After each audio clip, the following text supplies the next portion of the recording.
Yes, you may, please. For the record, my name is April Charney. I'm also one of the petitioners in this case, and I'm counsel of record. My husband and co-counsel is William Isaacs. I draw the court's attention to two cases, one of which is cited in the brief, and one of which I just found last night, unfortunately for me, but I'll do my best.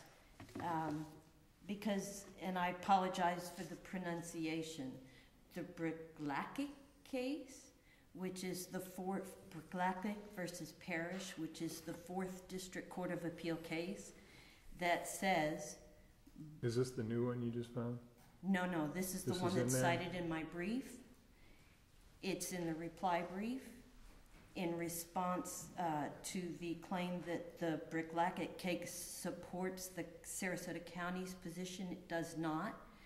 Even though in that case, the property was purchased before the marriage, and the question was whether there was a homestead exemption granted to the husband as part of marital property when the property was purchased before the marriage. The case I found last night, which I'll bring to the court's attention, is a bankruptcy court case. It's In re David Allen Gorney, G-O-R-N-Y. It's a 2008 case, and it's from the Middle District of Florida, Orlando Division, and the Lexus site is 2008 bankruptcy Lexus 3726. And the reason I apologize for bringing it, because I was looking for a case where the property was purchased during the marriage. This is that case. What the court decided in that case, in the Gorney case, is that the real property was titled only in the name of Mrs. Gorney. Mr. Gorney, who was the debtor, failed to establish the 6 unities.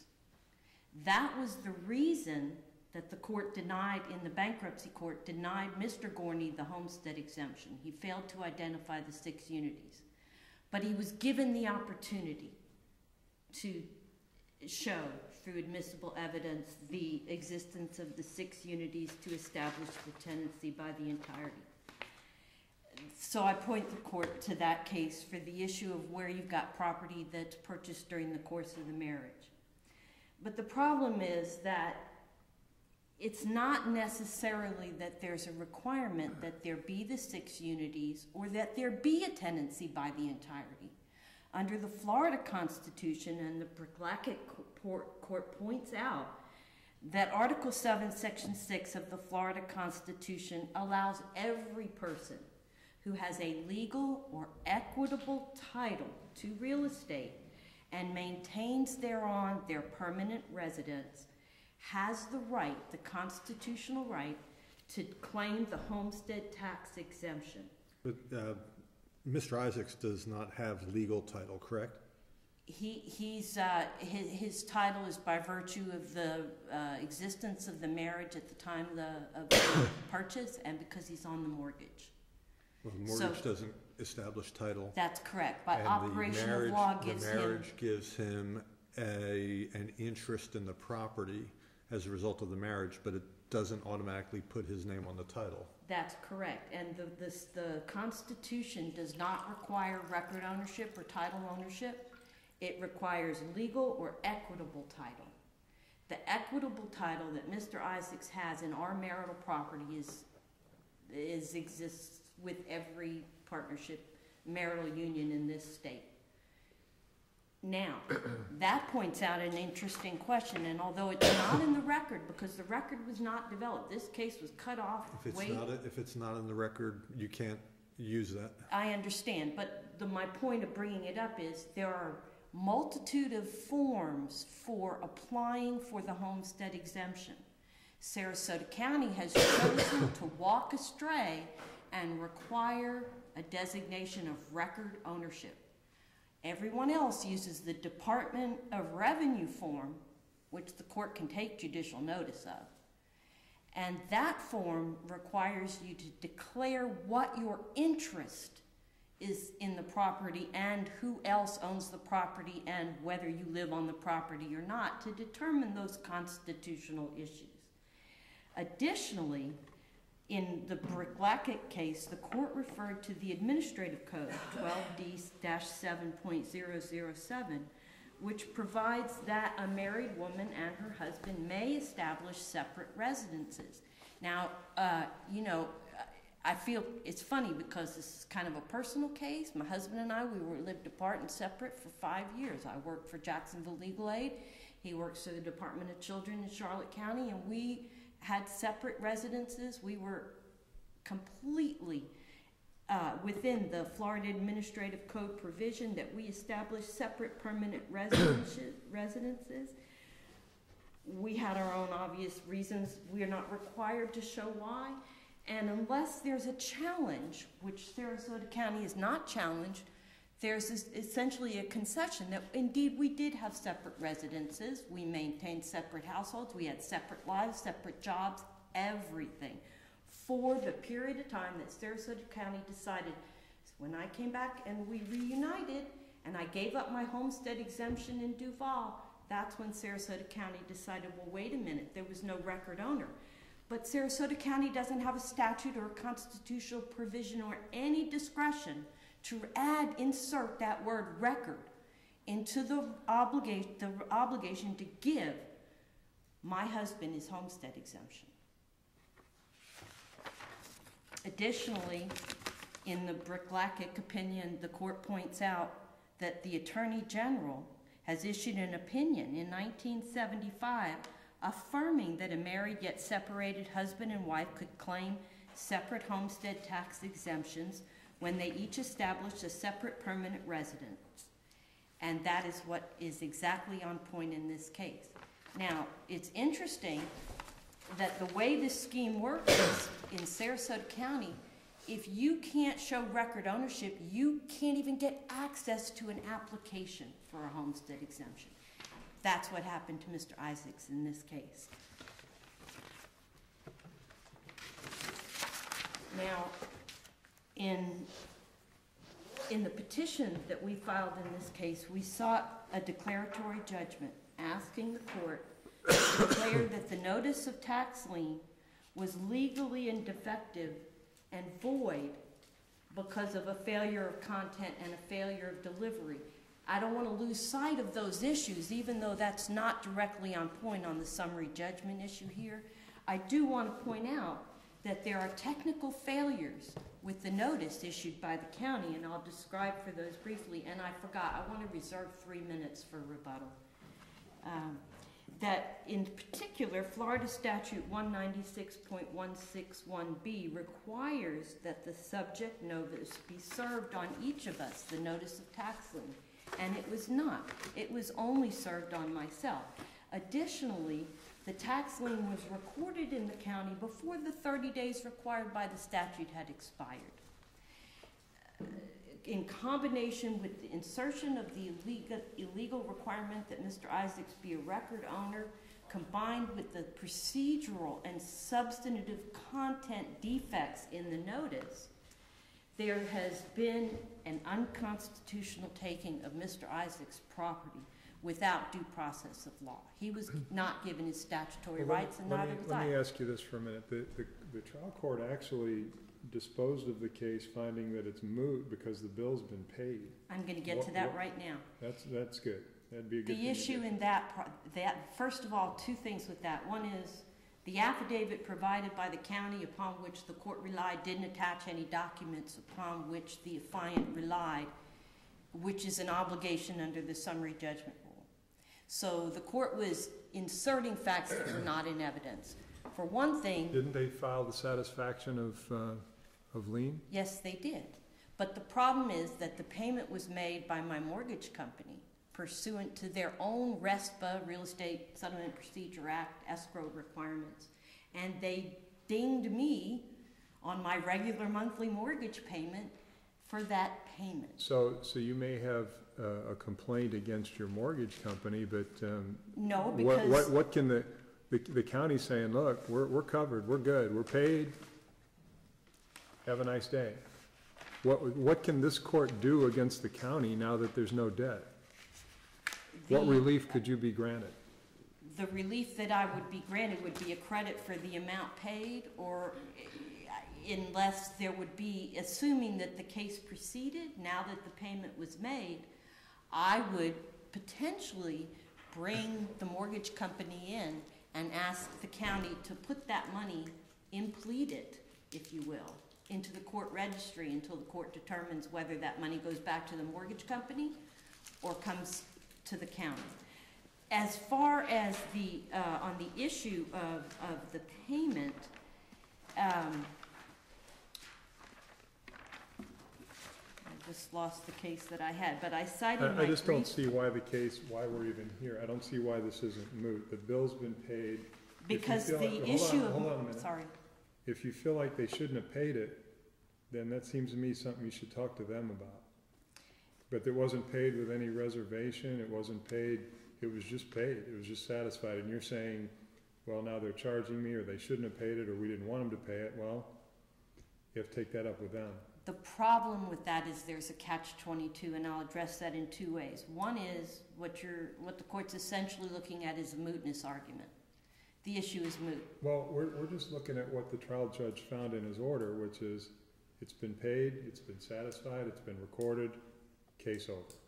Two reasons that is not acceptable. One is that this is a case of great public importance. The decision of whether two married people can maintain two homestead exemptions in this state. The other reason is that it's likely to reoccur. This will happen again, and that's where the issue of the mortgage company coming in and paying. The RESPA scheme is that the only way that Mr. Isaacs and I can challenge the mortgage company's escrow draw is to win this case and to show that the tax was not required. Otherwise, under my mortgage contract, I have to pay the mortgage company, and they have a right to keep the taxes current to secure their interest in the property. So that's the catch-22, and that's why under the Holly versus Ald case that I cite in the brief, not only is this important, but it's likely to reoccur, because if you've got a mortgage, they're going to pay that tax and satisfy it every time. They have that legal right and obligation under their mortgage contract.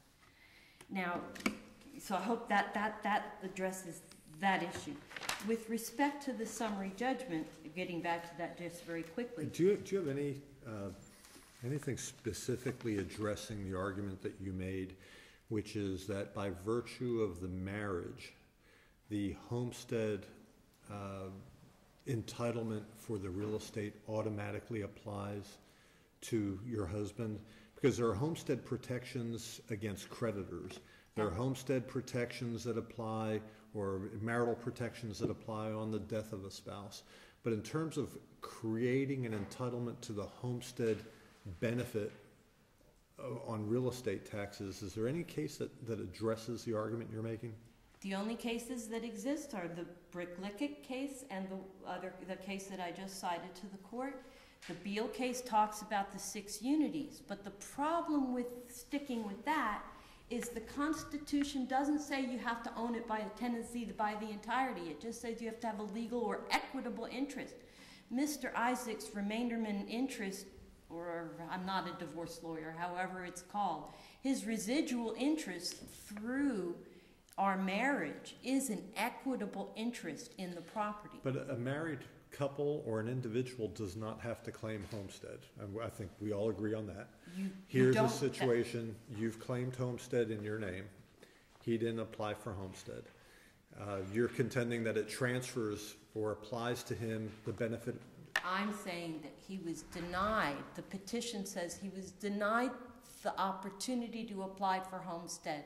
And in fact, the record shows that when we went to apply last year, he was refused an application, and we had to go through Mr. Lessinger's office to at least afford him an application. We went into the office physically, and I was allowed to fill one out, but he was not. And so that is part of the statement of facts in the underlying petition in this case. So the issue is the lack of process. Sarasota County doesn't even have a process for Mr. Isaacs.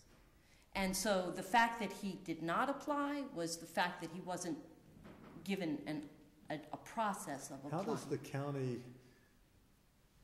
does the county determine whether your husband has an interest in this property as opposed to 5 other properties that you may own in your own name, but which you have treated as marital property. That's why I point the court to the take judicial notice of the Florida Department of Revenue's original application for ad valorem tax exemption, wherein the county, by using this form, specifically is asking for proof of residence of all owners, not all record owners, which is the difference.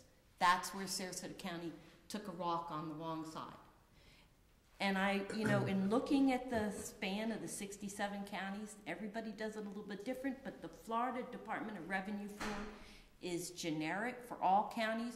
Sarasota County opted, for whatever reason, not to use that form and to stick in the word record for owner.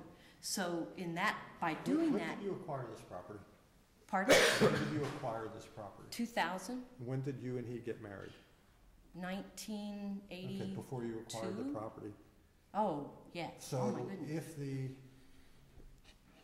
if the county was refusing to allow him to appear for purposes of claiming homestead exemption, wouldn't you have had to have filed suit whenever he wanted to claim this as his homestead?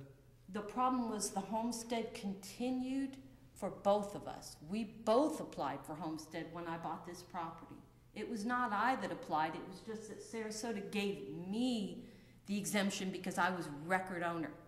Now again, we're talking about stuff that would be developed at trial, but we weren't given the opportunity of developing that. The homestead exemption existed until 2012 when I gave up my home in 2010, when I gave up my home in Jacksonville and I moved back and we reunited in Venice. And then Sarasota came back and retroactively determined that he didn't have a homestead. We had no knowledge that Sarasota County had injected this record owner limitation and that the homestead was no longer in existence. And you're at the 17-minute mark. You've reserved 3 if you wish to keep those. Thank you.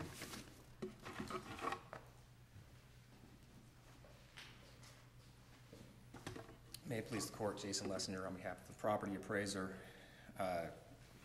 Judge Black, you've kind of already made my argument for me, but just to reiterate, this case is moot. The petitioner sued to void a tax lien. That tax lien has been paid. The lien has been satisfied of record. There is no possible relief that the trial court can grant to the petitioners that would solve this problem.